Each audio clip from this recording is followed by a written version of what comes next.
Okay, so thank you very much for joining me for this webinar on menopause. The title Feel Like Yourself Again. Um, if you don't know me, I'm a nutritional therapist. I have been qualified for 5 years. Menopause is one of my specialist topics because when I went through menopause about 10 years ago, I had a terrible time. I didn't really know what was happening to me. I was working in the corporate world. I knew what hot flushes were, but I'd never experienced brain fog. And to cut a very long story short, it led to me being fired from my job. And traumatic as it was, it led me to retrain in nutrition. And because I'd had a history of breast cancer, I was unable to take hormone replacement. So I had to look at alternative options. And, what I've discovered and what I've discovered since working with lots of women is that the nutrition and lifestyle factors are so important and can make a huge difference to how you feel, how you experience this transition, whether or not you choose to take hormones. So I'm very passionate about it. There's a lot to cover, but I'm going to crack on if I can. So the first thing I just wanted to cover was, what are main sex hormones. So I'm sure you've all heard of estrogen. On this chart, it's estradiol. There are actually three types of estrogen, but estradiol is the most potent form and the most potent form that's in your bodies during your reproductive years. And from the moment your periods start, whenever that was, mine started aged 11. It takes several years, 7 or 8 years, for your regular cycle, so for estrogen and progesterone, to fall into their natural monthly cycle, where in your reproductive years, estrogen is gently rising and falling, but progesterone in the blue, you can see, is produced in the second half of the cycle. And so when you enter perimenopause, and that can be a very individual thing, it can start happening from the age of 35, 40. Um, it's pretty much like puberty in reverse. So your body's getting ready to stop ovulating. And what we see is that estrogen, the red dotted line, can be extremely high. It can peak and trough, and generally progesterone can as well. But when you've gone through menopause, progesterone is low. And the definition of menopause, in case you don't know, is the 1 year anniversary from the date your periods stop. So it's actually a single day. But hormones are very complex. And so, what I want to talk about is the hormone life cycle. And this helps explain really why the diet and lifestyle factors are so important because, hormones don't just magically appear. So, synthesis, production, and it's not all about the ovaries. So, everything starts with the brain. And then, as you're moving through menopause into postmenopause, hormones are produced in other parts of the body, like the adrenal glands and your fat tissue as well. So to show how complex it is, I just wanted to show you this diagram, not really to scare you, and I know it's a little bit blurred, but as I said, hormones don't magically appear. They're produced from lots of other different substances, and they're subject to many chemical processes. And the starting block, the starting substance for hormones is cholesterol. So you need cholesterol. That's the building block of all your hormones. And then they go all through these different processes. And if your eyes are sharp enough and you can actually see, you'll see that testosterone, which is a natural hormone, it's called the male hormone, but women have testosterone. We need testosterone. Testosterone, through a chemical process, gets converted to estrogen.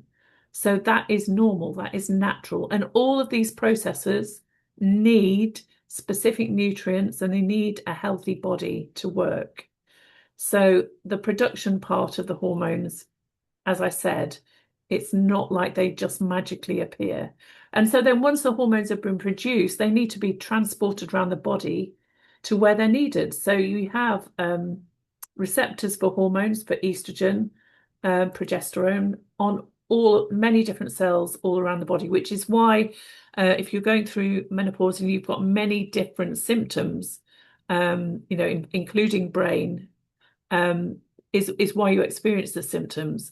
And so, because hormones are largely a fatty tissue, because they're made from cholesterol, which I've mentioned, they can't be carried in the blood by themselves. So they need a protein, a transport protein, to be transported by. And again, all of these are affected by, which I'm not sure whether you can see at the bottom, all of these processes are affected by body composition, gut, microbiome, hydration, movement, your nutritional status, whether you're stressed, your genetics, your diet, and we're going to cover some of these as well. So they've been transported, the hormones have been transported around the body, they need to actually get into the cells where they're going to be active. And this is where all cells have hormone receptors on them. And one of the things that I've discovered recently is that when your body is flooded with hormone, so you've got too much, our bodies are remarkably intelligent.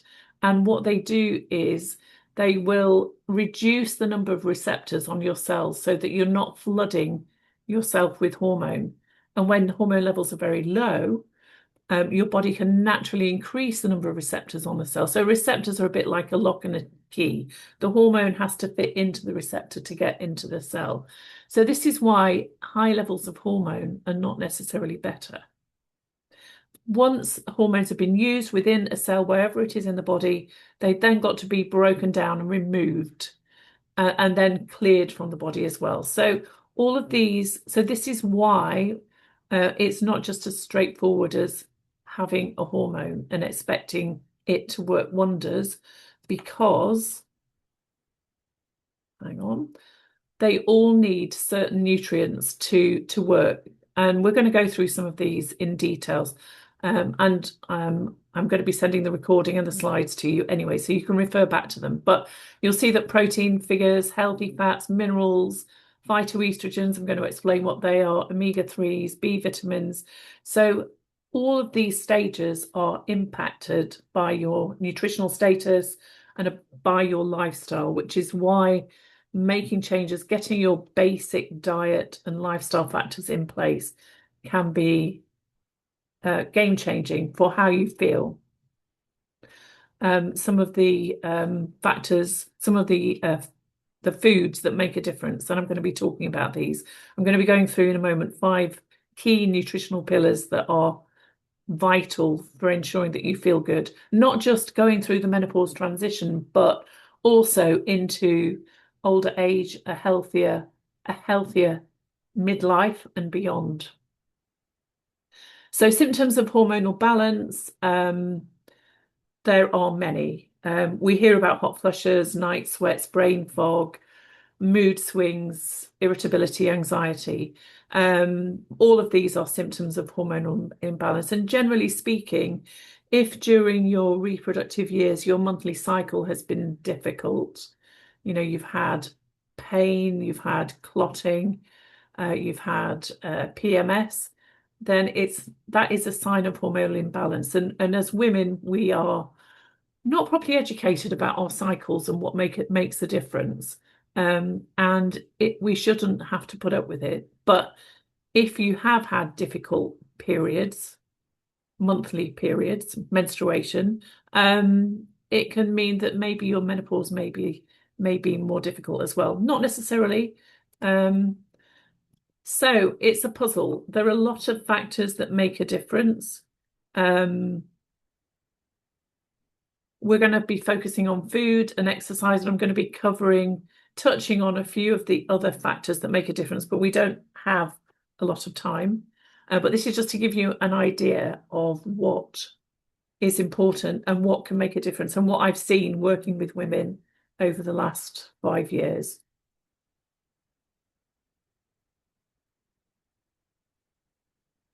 So the first nutritional pillar, and I think this is the most important, and can make such a radical difference to how you feel, not just at menopause, but particularly at menopause, is controlling the amount of carbs you eat. So I'm sure it will come as no surprise to any of you that eating sugar is bad for you.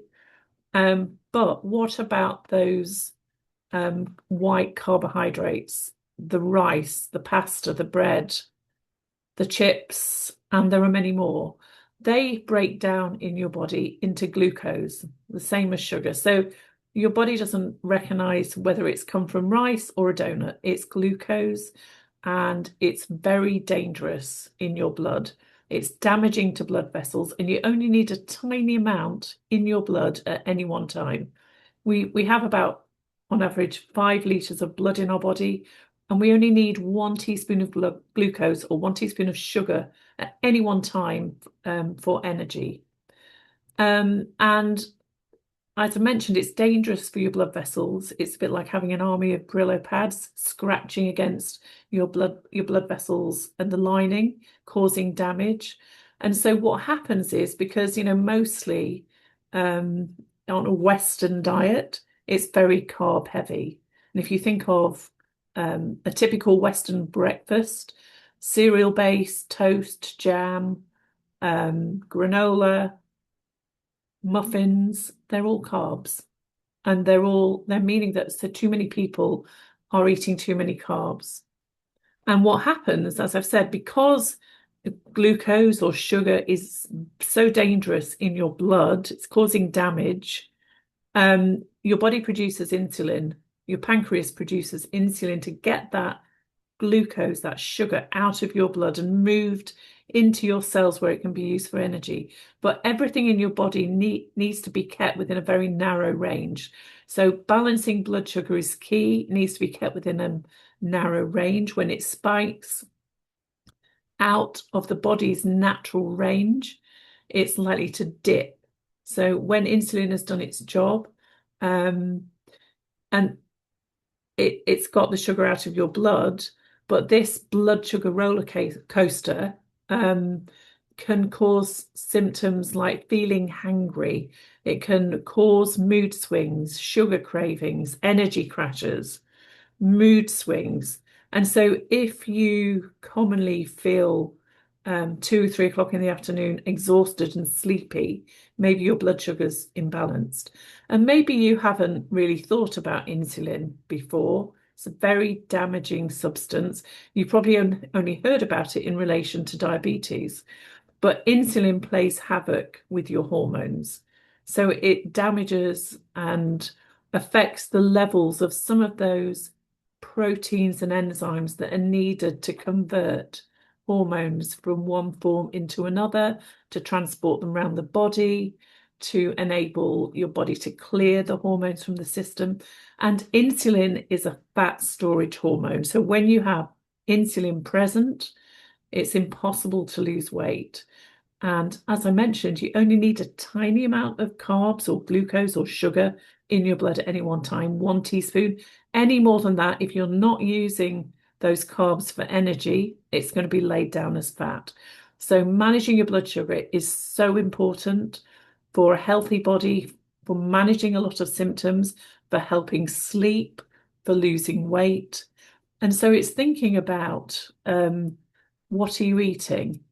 And what are you eating that is digesting down into glucose, into sugar?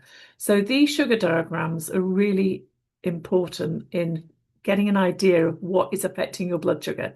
And again, I'm talking generally, we're all slightly different genetically. But if you consider that 150 grams of basmati rice digest down into 10.1 teaspoons of sugar or glucose, and we only need one circulating for energy, imagine where are those 9 other teaspoons going? Are they being laid down as fat? So it's really thinking about, what am I eating? Reducing the amount of carbs you're eating to maximum a quarter of a plate, and swapping out white bread, white pasta, white rice for the whole grain versions that have got more fiber in them. They don't affect your blood sugar too much. And I've already said that insulin is very damaging. It's fat storage. It's affecting the processes that you need for a healthy hormonal life cycle. And to make it worse, at menopause, perimenopause, we naturally become more sensitive to carbs. We become naturally more insulin resistant. So that means our bodies can tolerate fewer carbs. And it's one of the reasons why we do tend to put on weight in menopause. It's only one of the reasons. Our metabolism is slowing as well. But this is this is absolutely fundamental. And so you can see, so just a similar from this particular diagram, similar to the one I showed you earlier, the blood sugar roller coaster. Sugary foods really do spike your blood sugar. White refined carbs take it out of range. But eating whole grains, fruits, veggies, legumes, things like chickpeas and beans, things like that, more fiber in them, they help keep your blood sugar stable. So if you don't do anything else, think about your blood sugar balance. It's game changing for everybody. It can help you prevent developing even high blood pressure. It can affect your cholesterol levels, your lipids in your blood. It can help prevent you developing heart disease, and also it can help you prevent dementia as well. I mean, there are many other factors, but I'm just focusing on this as being so fundamental for a healthy body. So that's the first thing, control your carbs. Think about what you're eating, reduce the amount you're eating. The second thing is prioritizing protein. So everything in our body is made of protein, our hair, nail, skin, all of those enzymes, all of those carrier proteins to move hormones around your body, they require protein. Most of us are not eating enough. And especially as women, we need to be eating quality protein early in the day. So a protein-rich breakfast by 10 a.m. Really important for hormonal stability. And the earlier on you eat protein, the less likely you are later in the day to feel like you want to snack. And it can also help you sleep as well. So protein doesn't impact your blood sugar. So the good thing is, if you are eating carbs, any kind of carbs, eating protein with the carbs slows down that spike in your blood sugar. And what I also forgot to mention, actually, when I was talking about carbs on the diagram that had the rice on it, is thinking about fruit as well. So even though fruit is considered healthy, and it is healthy because it has lots of fiber, has vitamins, minerals, all sorts of beneficial plant chemicals, polyphenols in them. Some of them are really very high in sugar. So if you're just eating a lot of sugar and nothing else, no protein, no fat, you are likely to be hitting your blood sugar as well. So there are some fruits that are low sugar, low GI, low GL, if you know the term glycemic index. And the low sugar fruits are the things like the berries, any kind of berry, raspberry, blackberry, blueberry, blackcurrant. They are low sugar and also full of really beneficial fiber and plant chemicals, whereas the fruits that are higher in starch and sugar tend to be the tropical ones: bananas, pineapple, papaya, mango. So I'm not saying don't eat them, but just consider how much you're eating and making sure you're always eating protein with them. So proteins break down into amino acids. So it's the amino acids that our body needs for all of these different repair processes, for our brain, for our DNA, for all the neurotransmitters that affect our mood, things like serotonin, dopamine, GABA.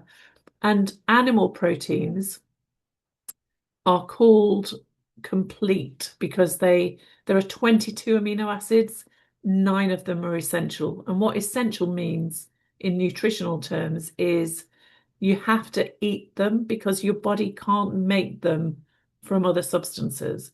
So animal proteins are generally high quality. They give you all the amino acids you need. And this slide has percentages on it, which is just showing the density of protein. So if you take a chicken breast, it's 33% protein. It's not 100% protein. So to give you an idea, if you think about trying to get 30 grams of quality protein at every meal, that's breakfast, lunch, dinner, a chicken breast, an average size chicken breast, is about 30 grams of protein. So all of these foods on here are complete proteins, with with the exception of tofu. Obviously, it's not an animal protein because it's made from soy, but it is a complete protein. So if you're vegetarian or vegan, you need to be especially careful about your protein and making sure you're getting the essential amino acids. So tofu is in red because it's not an animal protein, but it is a complete protein. And if you're not eating any animal proteins at all, you need to supplement vitamin B12 because that's only available in animal proteins. And then vegetable proteins, again, they've got protein in them, but they're not complete. So some of them will have some essential amino acids, and others will have different ones, with the exception of quinoa and mushrooms. And obviously, the density of the protein is lower. So that means to get your 30 grams, you're going to have to eat a larger quantity than you would with animal protein. So think about your protein, build your meals around protein. So where's the protein coming from in this meal? Starting with breakfast. The third essential pillar is fat, not to fear healthy fat.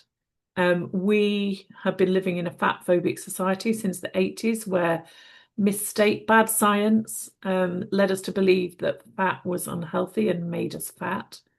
It doesn't. It's absolutely vital for life. As I've explained, your hormones are made from fat. They're made from cholesterol. Cholesterol is actually vital for life.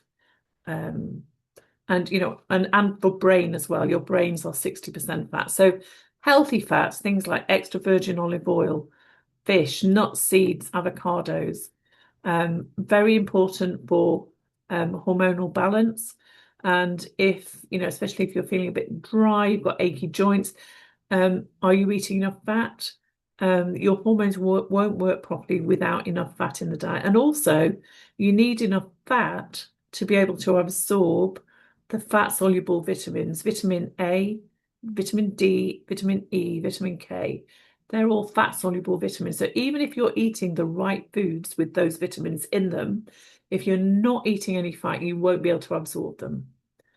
And then we come to omega-3 essential fatty acids. So remember that essential in nutrition terms means that your body can't make it, you have to eat it. So omega-3 essential fatty acids are found in oily fish, salmon, mackerel, anchovies, sardines, herring, trout. A lot of people don't eat fish. A lot of people don't like oily fish, but it's vital for hormonal balance. It's important for your brain. It's anti-inflammatory. It can help with brain fog and a lot of hormonal symptoms. There are some omega-3s in foods like chia seeds, walnuts, flax seeds, but it's not exactly the right form. It's not the marine form that is so good for your brain. And our bodies are not very good at converting that into the right form. So think about how many portions. Can you add in some oily fish? Can you add in 2 to 3 portions a week? And if you really can't stand any oily fish at all, maybe think about an omega-3 supplement. There's another essential fatty acid discovered in the last few years, C15, which is in full fat dairy, ruminant meats, beef, lamb, some of these, salmon we've talked about already, bean seeds. So some of these foods you might think have been considered unhealthy, but not necessarily. And the fats to avoid are anything processed. So vegetable, margarine, which is artificial seed oils, trans fats, anything that's been through an industrial process is to be avoided. They're not good for the body, and anything that your body can't process gets stored away in fat cells. So the next nutritional pillar is feeding your gut bugs, your inner garden.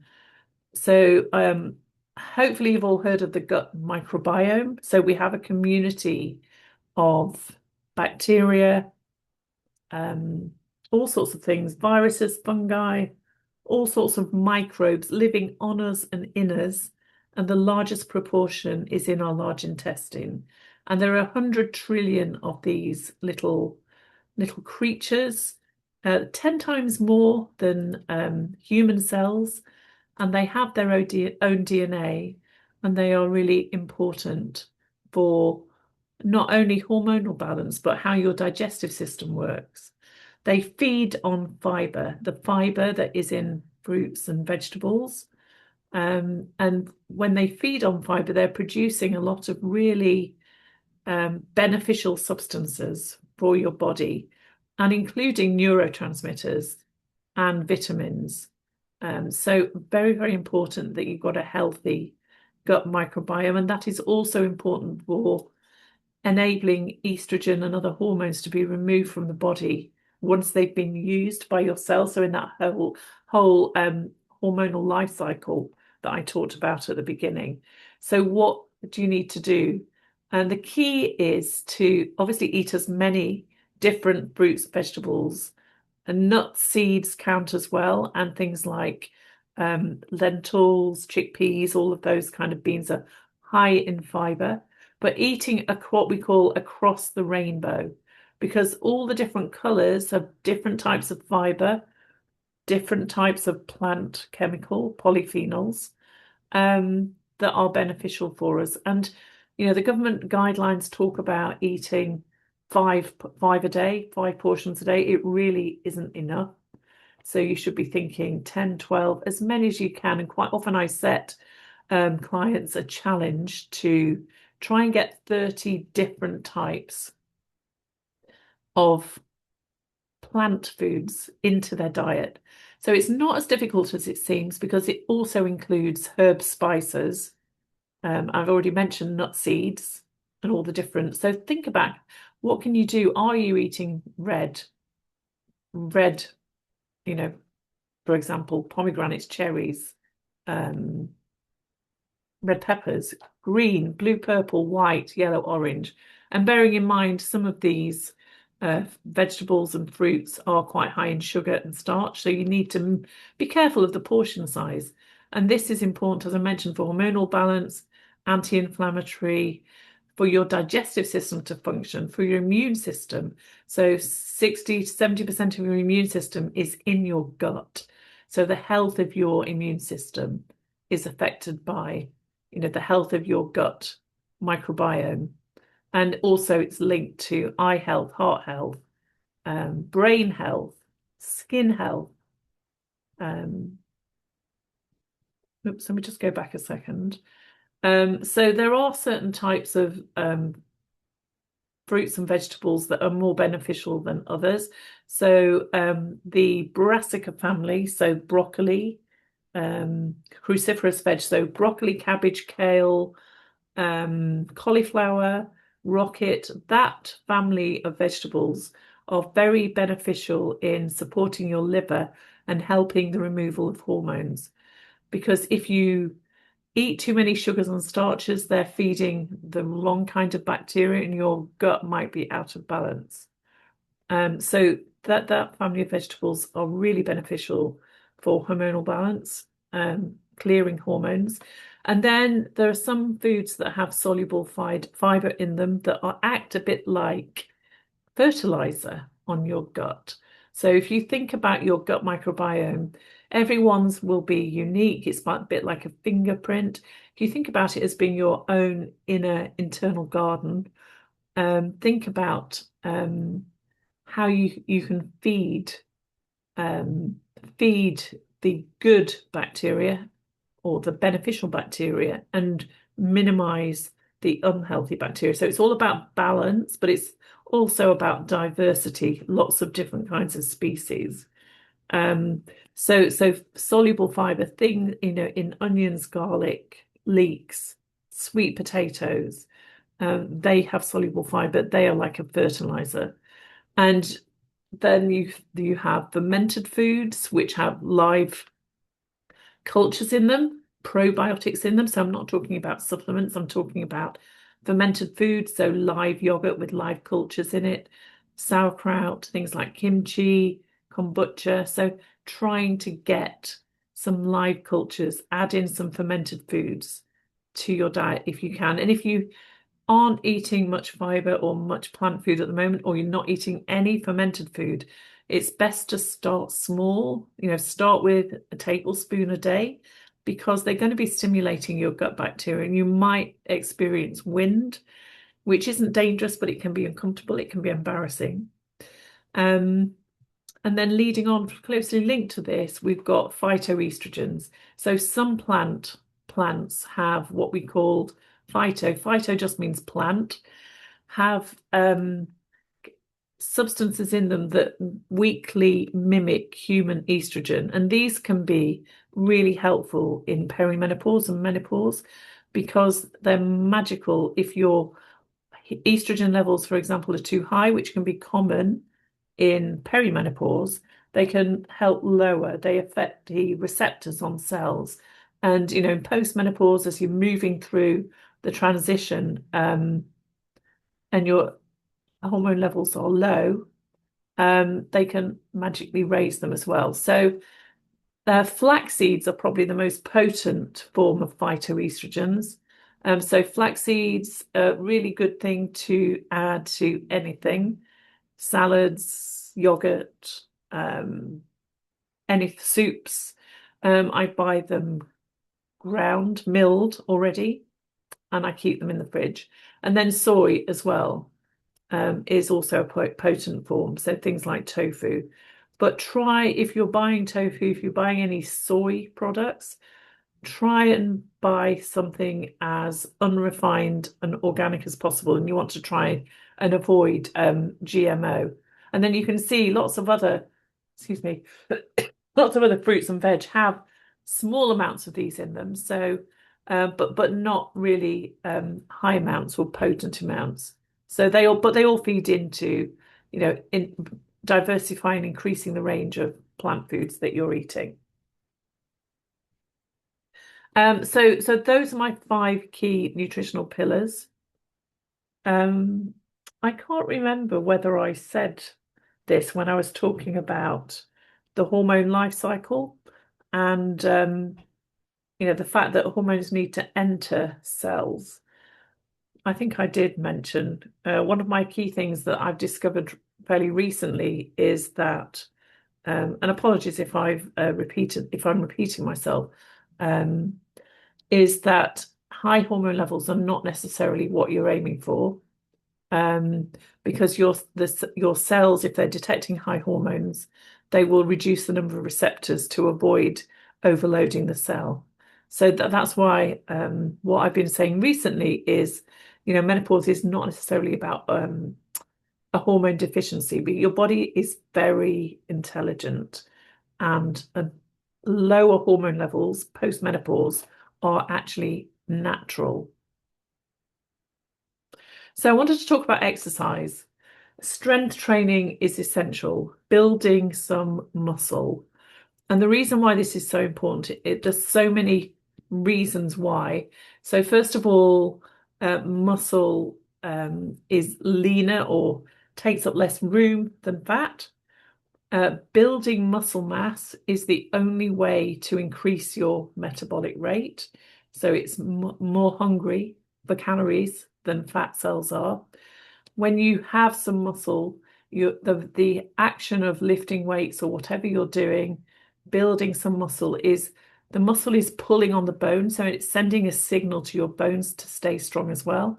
So once you get through menopause, post-menopause, women especially are at a higher risk of osteoporosis, brittle bones. Strength being strong is also important for improving your balance and reducing your risk of frailty. And also, um, it's being strong, it also affects your brain. So having more muscle mass produces something called BDNF, brain-derived neurotrophic factor. So it even affects your brain. And so I like to show this image. You know, what you want 80 to look like depends on what you do now. So of course, we're talking today about menopause and how to manage symptoms. But all of these factors are not just about this transition because it is a transitional period. You will come out at the end. As I said at the beginning, it's a bit like puberty in reverse. So everything will settle down. So what do you want 80 to look like? Depends on what you do now. Muscle, building some muscle. You don't have to be, a Miss Universe or a Mrs. Universe, but building some muscle is good for you. So 2 or 3 sessions of strength training a week. I'm not saying cardio exercise isn't important, but it's not as important. And I see a lot of women that they're concerned about their weight. They're putting on weight, especially around the middle. So they're hitting the treadmill, they're running, and it is incredibly stressful on the body. It's raising stress hormones. And if you're not fueling properly, then you're damaging your hormones. You're impacting your hormonal balance, probably inadvertently. And then stress. So stress, we live in a stressful world. We're all too busy. We're all trying to fit too many things in. But stress affects every single hormonal process. It's impossible to feel 100% well when you're stressed. Stress affects your gut bacteria, it disrupts your sleep. So finding a way to calm your nervous system is super important. So there are other things in the puzzle. We've talked about the 5 key nutritional pillars for food. I've touched on exercise, but man talked about stress. Sleep is so important. Mindset as well. The positive mindset. I know it can be tricky, but the more positive you are about this transition and about entering a new phase of life, the easier you'll find it. We haven't talked about hydration, keeping hydrated. Alcohol. Alcohol is a tricky one because alcohol makes all your symptoms worse, disrupts your sleep, kills your gut bacteria, raises your blood sugar. When your liver's processing alcohol, it can't burn fat. And then another one is toxins. I don't know, did I put a slide in about toxins? Oops, I'll come back to that. Oh no, I didn't. Okay, so toxins. So another thing that can disrupt our hormones, we are exposed to so many chemicals every day. I think the average woman puts nearly 150 chemicals on her body every day in the form of face cream, makeup, shower gel, hair gel. And then if you think about all the cleaning chemicals we're exposed to, some of those have the same chemical structure as some of our hormones, and they can block our hormone receptors. And so we need to think about our toxic load. Are we filtering our water? Can we switch some of our personal care products to brands that don't have chemicals in them? Just because they're organic doesn't mean to say that they haven't got chemicals in them. I really like Tropic as a brand because they are chemical free. They're also really nice products.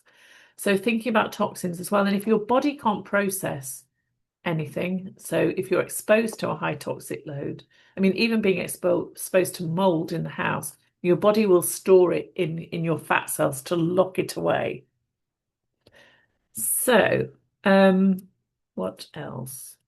So obviously this is quite a high level talk. I've covered a lot of the key factors in not a lot of detail, but I work, so I have a signature program, the Menopause Method, which is a 12-week one-to-one coaching program, which is personalized to the individual woman, take into account health history, symptoms, diet, lifestyle. So if you're interested in finding out more about that, you can look at my website. You can book a call with me if you just want to have a chat and you've got something that you want to ask me.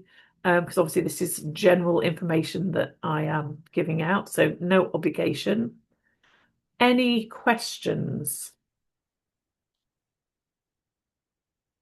I'm going to stop sharing.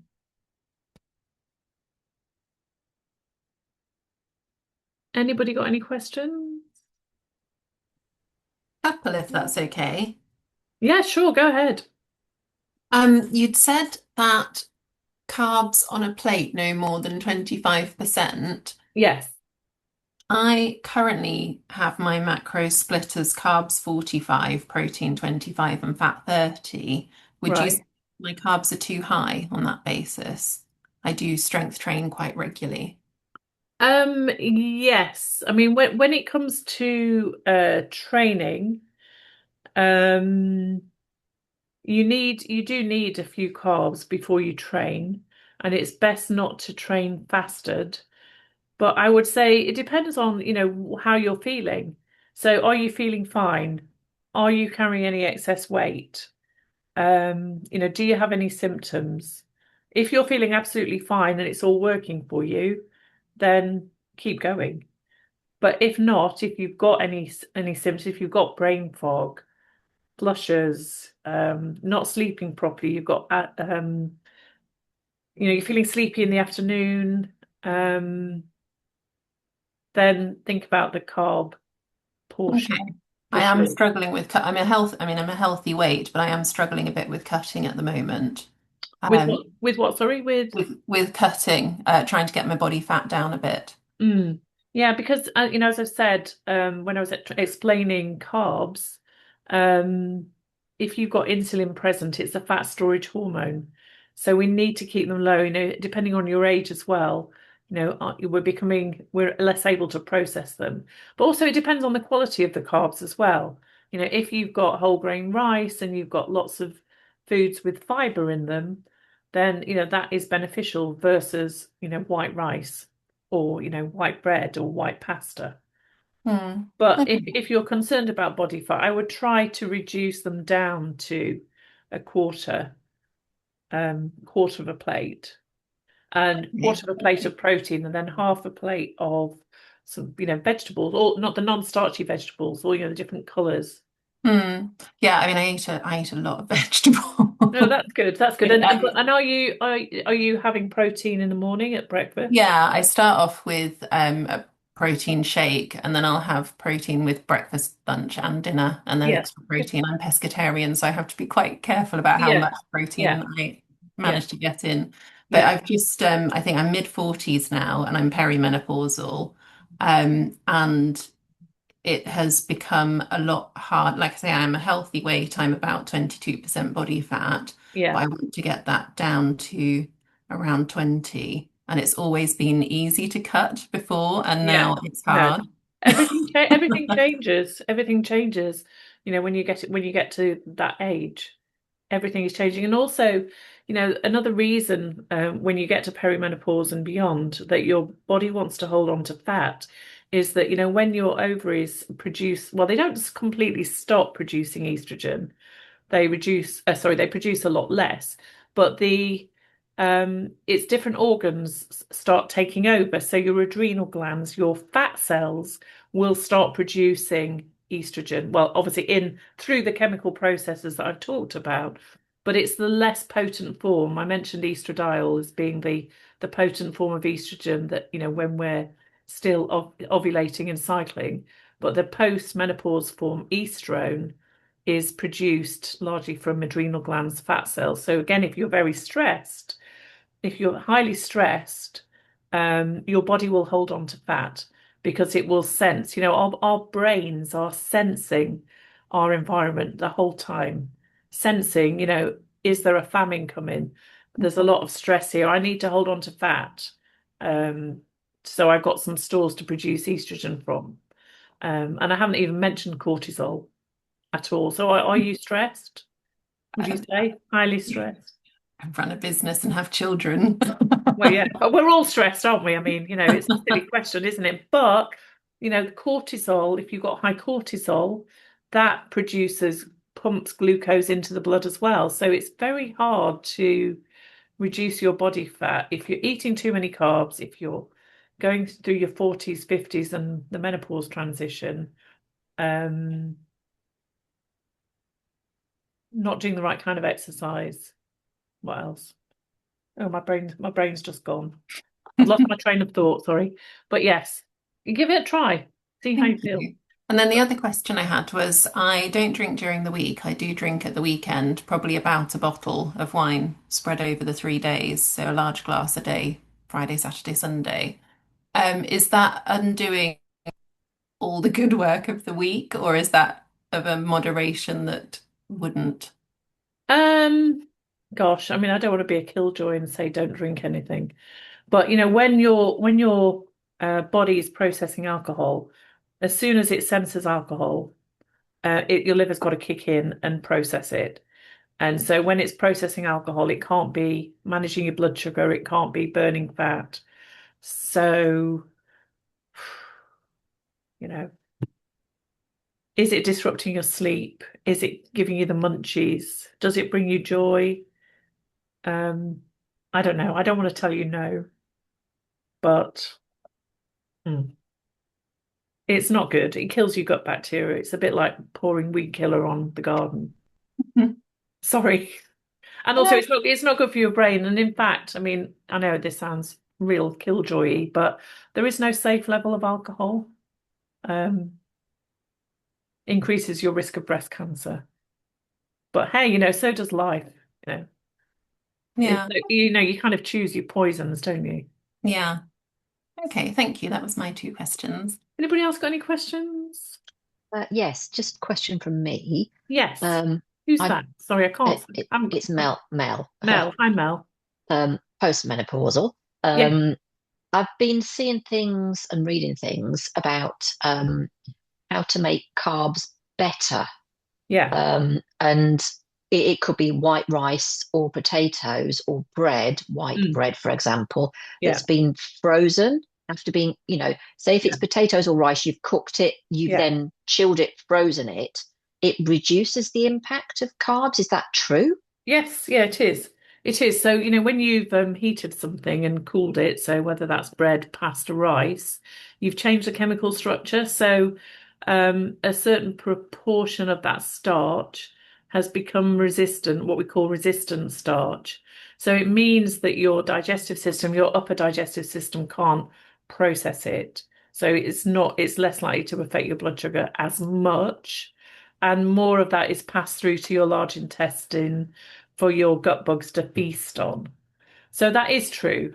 But I still wouldn't, regard it as a get out of jail free card. I would still think, oh, well, this is a bonus, but I still need to keep my portions small relatively. Yeah, okay, thank you. Anybody else got any questions? I know we're a small number here, but that's okay. I'm glad you joined me. And everybody else will just have to catch up on the recording. I'm going to stop recording now, actually.